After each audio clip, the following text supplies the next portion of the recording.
Hi friends, இது வந்து பார்த்திங்கன்னா வியாழக்கிழமை சாயங்காலங்க. நம்ம காட்டில் வந்து பார்த்திங்கன்னா கொஞ்சம் மொச்சை செடி இருந்துச்சு. அதில் வந்து மொச்சை இருக்குதுன்னு சொல்லிட்டு போய் பறிக்கலான்னு போயிருந்தேங்க. இந்த மாதிரி பச்சை மொச்சையில் வந்து குழம்பு வச்சோம் அப்படின்னா ரொம்பவே டேஸ்ட்டாக இருக்கும். சரின்ட்டு நாளைக்கு கத்திரிக்காயோட போட்டு வைக்கலான்னு சொல்லிட்டு பறிச்சுட்டு வந்திருந்தாங்க.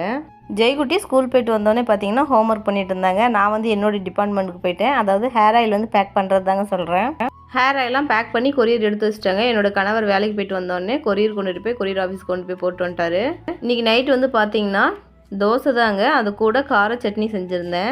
அத்தை வீட்டில் வந்து பார்த்திங்கன்னா பருப்பு குழம்பு வச்சுருந்தாங்க. சரி, கார சட்னி ரொம்பவே காரமாக இருக்கும் அப்படின்னு சொல்லிட்டு குட்டிமாவுக்கு வந்துட்டு குழம்பு வாங்கலான்னு போயிருந்தாங்க. அப்போ தான் தெரியும் வீட்டில் வந்து போண்டா சுட்டுட்ருக்காங்க அப்படின்னு. பருப்பு குழம்புலாம் பார்த்திங்கன்னா ரொம்பவே சூப்பராக டேஸ்ட்டாக வைப்பாங்க. அவங்க லெவலுக்கு என்னால் பருப்பு குழம்பு வைக்க முடியாது. ஆனால் போண்டா சுட்டாங்கன்னு பார்த்தீங்கன்னா எப்பயுமே புசு புசுன்னு வராதுங்க, கொஞ்சம் ஹார்டாக இருக்கிற மாதிரி தான் வரும். ஆனால் நான் ரொம்பவே சூப்பராக பலகாரம் சுடுவேன். சொல்லியிருந்தால் நானே செஞ்சு கொடுத்துருப்பேங்க. ஆனால் அத்தை சொல்லலை, அவங்களே செய்யணும்னு தோணியிருக்கும் போல்.